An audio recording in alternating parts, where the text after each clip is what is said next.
राधे राधे। स्वागत है आपका हमारे चरण में। मैं आपके साथ पंडित विशाल शास्त्री। आज बेहद जिज्ञासाप्रद विषय के बारे में चर्चा करेंगे, जिसे प्रदोष काल कहा जाता है। क्या आप जानते हैं कि प्रदोष काल किसे कहते हैं? कब से यह आरंभ होता है, कब तक रहता है, और कैसे हम इस समय में पूजन करके भगवान शिव की अनंत कृपा प्राप्त कर सकते हैं और अनेक कामनाओं को सिद्ध कर सकते हैं। साथ ही में चर्चा करेंगे कि प्रदोष व्रत किस दिन करना चाहिए, क्या है प्रदोष विषय की महिमा, प्रदोष व्रत की महिमा। तो चलिए उससे पहले आज का पंचांग हम जान लेते हैं। आज दिन बुधवार, आश्विन माह कृष्ण पक्ष सप्तमी तिथि दिन और रात्रि रहेगी। आज सप्तमी का श्राद्ध भी है। आज नक्षत्र कृतिका प्रातः 11:14 तक रहेगा। इसके पश्चात रोहिणी नक्षत्र आरंभ होगा। आज योग हर्षण, करण, विष्टिभद्र और भव है। राहु काल का समय 12 बजे से आरंभ होकर 1:30 तक रहेगा। अभिजीत मुहूर्त का समय 11:44 से आरंभ होकर 12:34 तक रहेगा। शुभ कार्य आरंभ करने के लिए शुभ समय प्रातः 6 बजे से आरंभ होकर 7:30 तक रहेगा और शाम को शुभ समय 5 बजे से आरंभ होकर 6:30 के मध्य रहेगा। तिथि के अनुसार आज ताड़ के फल का सेवन नहीं करना चाहिए। दिशाशूल उत्तर दिशा में है, उत्तर दिशा की यात्रा ना करें। यात्रा करनी है तिल खाकर करें, मंगलमय रहेगी। चलिए आज के विषय में हम प्रवेश करते हैं, उस चर्चा को आरंभ करते हैं। प्रदोष काल किसे कहते हैं, क्या है प्रदोष काल की महिमा? हमारे सनातन धर्म में जो वेद शास्त्र और पुराण हैं, उन्हीं में एक पुराण है शिव पुराण, जिसमें भगवान शिव की महिमा का, उनके स्वरूप का, उनके पूजन का, उनके विधि विधान का और किस प्रकार से हम भगवान शिव को प्रसन्न कर सकते हैं, ये सारा विषय शिव पुराण के अंतर्गत आता है, उसमें वर्णित है। तो उसी में प्रदोष काल की बड़ी महिमा कही गई है। शिव पुराण में कहा गया है कि प्रदोष काल में पूजन करने वाला मनुष्य अनेक प्रकार के पापों से मुक्त होकर भगवान शिव के धाम को प्राप्त करता है और जब तक इस धराधाम भूमि पर रहता है तब तक जिस इच्छा को लेकर प्रदोष काल में पूजन करता है, निश्चय रूप से वह कार्य, वह कामना अवश्य निश्चय रूप से पूर्ण होती है।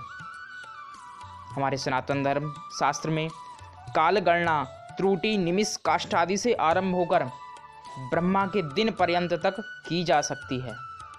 ऐसा हमारा सनातन धर्म है।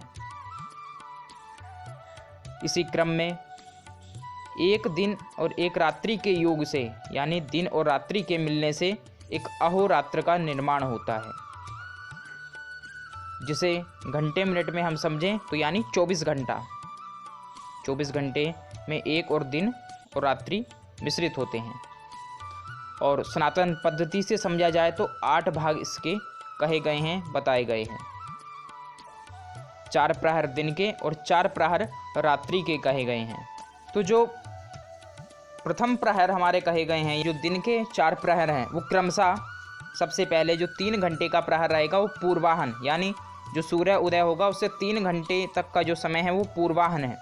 उसके पश्चात 3 घंटे का मध्याह्न समय होता है। जैसे सूर्य प्रातः 6 बजे उदय हुआ तो 6 से 9 बजे तक आपका पूर्वाहन रहेगा। 9 से 12 बजे तक मध्याह्न का समय रहेगा और मध्याह्न से यानी 12 बजे से 3 बजे तक का जो समय है वो अपराह्न कहा जाएगा और 3 बजे से लेकर 6 बजे तक का समय सायंकाल कहा जाता है। तो ये प्रातःकाल से आरंभ होकर दिन के 4 प्रहर कहे गए हैं। ऐसे ही इसी प्रकार से 4 प्रहर रात्रि के होते हैं। तो रात्रि का जो यानी सूर्यास्त से 20 मिनट पूर्व जो है हमारा प्रदोष काल आरंभ हो जाता है। तो जैसे सूर्य अस्त होता है तो जब से लेकर 3 घंटे तक का जो समय है प्रदोष काल के अंतर्गत आता है। उसके पश्चात 3 घंटे का जो समय है वो निशा काल कहा जाता है, यानी 9 से 12। उसके पश्चात 12 से 3 त्रियामा काल कहा जाता है और 3 से लेके सूर्योदय तक का जो समय है वो उषा काल, जिसको हम ब्रह्म मुहूर्त के रूप में भी जानते हैं। प्रातः काल उठते हैं और उस समय उठकर पूजा पाठ, ध्यान, जप, तप आदि का विशेष महत्व है। शीघ्र सिद्धि सफलता हमें प्राप्त होती है। तो ये रात्रि के 4 प्रहर हैं। तो तो प्रदोष काल यानी जब सूर्य अस्त होता है उसके पश्चात का जो समय है प्रदोष काल है। प्रदोष काल शास्त्र के अनुसार सूर्य अस्त से 20 मिनट पूर्व आरंभ हो जाता है और सूर्यास्त के पश्चात 30 मिनट तक विशेष प्रभावी कहा गया है।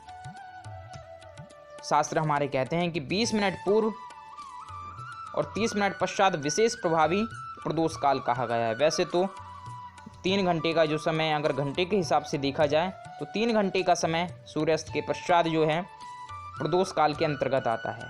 तो विशेष आरंभिक प्रदोष काल में किया गया पूजन श्रेष्ठ लाभ, शीघ्र सफलता, सभी कामनाओं की सिद्धि कराने वाला कहा गया है। यह समय शिव पूजन का विशेष समय है।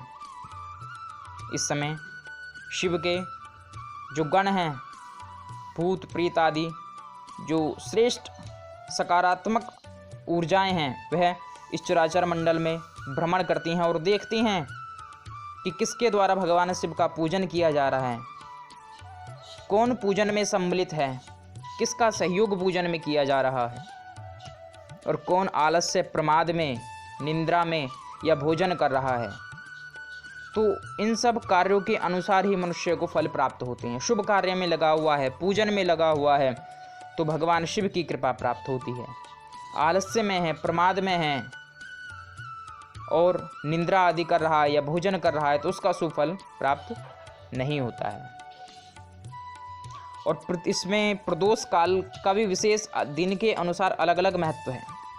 जिस दिन प्रदोष व्रत पड़ता है यानी जो त्रयोदशी का व्रत जिसको कहा जाता है, अगर जैसे आज दिन में द्वादशी है और दोपहर तक है या शाम को 3-4 बजे तक है, लेकिन उसके पश्चात त्रयोदशी आ रही है और सूर्यास्त के समय त्रयोदशी विद्यमान है, तो उस दिन त्रयोदशी का यानी प्रदोष का व्रत कहा जाएगा।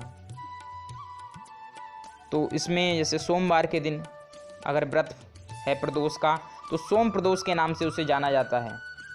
मंगलवार के दिन है तो भौम प्रदोष के नाम से उसे जाना जाता है।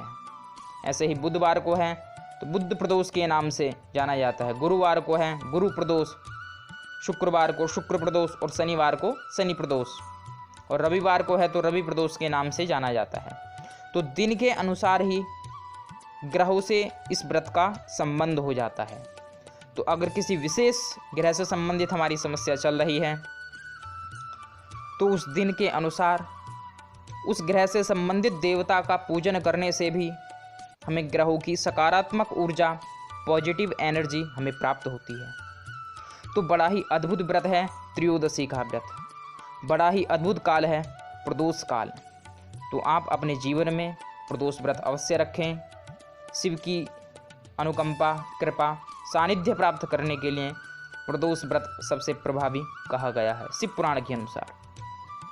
तो प्रदोष काल का बड़ा महात्म्य है और संध्या के समय आप ध्यान रखें, पूजा पाठ आदि में ही अपने समय को व्यतीत करें। तो बड़ा ही अद्भुत ये आज का विषय था प्रदोष काल। तो ऐसे ही ज्ञानवर्धक वीडियो के लिए चैनल को सब्सक्राइब कर लीजिए और इस वीडियो को आगे भी शेयर करें ताकि जन जागृति बढ़ती रहे और सनातन से सभी का प्रेम, सभी की जो जिज्ञासाएं हैं उनका भी समाधान हो सके। तो ऐसे ज्ञानप्रद, शिक्षाप्रद वीडियो देखने के लिए आपका बहुत बहुत धन्यवाद। आनंदित रहिए, प्रसन्न रहिए। जय जय श्री राधे श्याम।